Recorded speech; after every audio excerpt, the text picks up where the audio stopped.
अंतिम चरण के पंचायत चुनाव के मतदान की एमपी में तीसरे और अंतिम चरण का पंचायत चुनाव का मतदान आज हो चुका है। 39 जिलों में पंचायत चुनाव के लिए आज वोटिंग की गई है।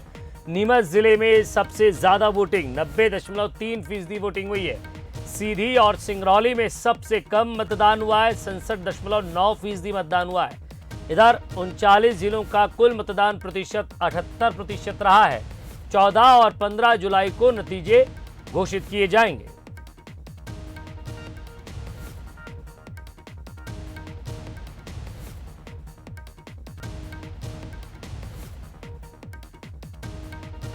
पंचायत चुनाव के आखिरी चरण का मतदान आज संपन्न हो गया। सबसे ज्यादा मतदान नीमच में हुआ है और सीधी और सिंगरौली में सबसे कम मतदान 67.9% मतदान हुआ है। तो 14 और 15 जुलाई को इनके नतीजे घोषित किए जाएंगे। और ज्यादा बातचीत के लिए हमारे संवाददाता आकर्ष शर्मा हमारे साथ जुड़ रहे हैं। आकर्ष, अगर हम निगम चुनाव और पंचायत चुनाव को देखें तो आज पंचायत चुनाव के तीसरे चरण का आखिरी दिन था, आज मतदान हो चुका है और जो वोटिंग प्रतिशत आ रहा है वो कहीं न कहीं शहरी सीमाओं में जो चुनाव हुए हैं उनसे कहीं ज़्यादा जो गांव की सीमा में चुनाव हुए हैं, जो गांव में हुए हैं, यानी पंचायत चुनाव जो हुए हैं उनका वोट प्रतिशत ज़्यादा है। यानी कि गांव के लोगों में कितनी जागरूकता है ये मतदान प्रतिशत साबित करता है। जी भैया जी, आपने सही कहा कि जिस तरीके से गांव में वोटिंग परसेंटेज आया है वो दिखाता है कि गांव के लोग ज़्यादा जागरूक हैं और यही कारण है कि 3 बजे तक के जो आंकड़े आए हैं वो 78% तक हैं और लगातार जो आंकड़े हैं वो उनके आने का सिलसिला जारी है और हम कह सकते हैं कि आंकड़े आने वाले समय में बढ़ भी जाएंगे। लेकिन हम यदि तीनों चरणों की बात करें तो पहले चरण में भी करीब 78% मतदान हुआ था, दूसरे चरण की बात करें तो करीब 80% और तीसरे चरण में अभी तक 78% की डाटा आ चुका है। डाटा लगातार आ रहा है क्योंकि कई जगहों पर बारिश का दौर चल रहा है, इंटरनेट सेवाएं सही तरीके से नहीं चल रही हैं तो बाधा बन रहा है और यही कारण है कि पूरी तरीके से अभी आंकड़े नहीं आए हैं। लेकिन नगरीय निकाय की बात करें तो 61% मतदान हुआ था, उसके मुकाबले हम कह सकते हैं कि पंचायत त्रिसूत्री पंचायत चुनाव में ये आंकड़ा करीब 80% है, उससे ज़्यादा जा सकता है। तो यही हम कह सकते हैं कि गाँव के लोग ज़्यादा जागरूक हैं और सबसे महत्वपूर्ण बात कि 39 जिलों में इस बार तीसरे चरण में मतदान हो रहा था और करीब 1 करोड़ से ज़्यादा मतदाता थे।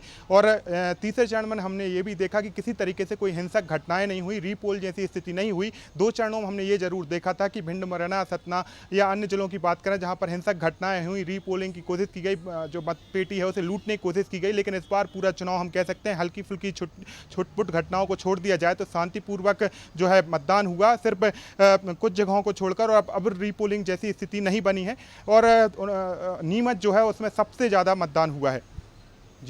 जी वाकई आकर्ष, और ये स्थिति बताती है कि पंचायत चुनाव में गांव के लोगों ने बढ़ चढ़कर हिस्सा लिया है और साथ ही साथ शहरी इलाकों में क्या कारण रहा ये तो सरकार और प्रशासन अब खोजेगा ही, क्योंकि निर्वाचन आयोग ने भी इस पर ये कहा है कि मतदान कम हुआ है, इसकी जिम्मेदारी प्रशासन की थी। लेकिन उधर से भी एक बयान सामने आया है और आपस में उलझकर ये मसला रह गया है। लेकिन पंचायत चुनाव को अगर हम देखें तो आप देखिए कि 39 जिलों का कुल मतदान प्रतिशत 78% रहा है और ये तीसरे चरण का मतदान है। और साथ ही साथ कुछ तस्वीरें ऐसी निकल कर आती हैं जिसमें मैं आपको कुछ तस्वीरें दिखाना चाहूँगा जिसमें बुजुर्ग महिलाएं भी मतदान करती हुई नजर आ रही हैं। ये देखिए आप, गाँव के लोग अपने बुजुर्गों को घर से सीधे बूथ तक ले जा रहे हैं और वो भी कितने जागरूक हैं कि ऐसी हालत में भी मतदान करने के लिए पहुंच रहे हैं।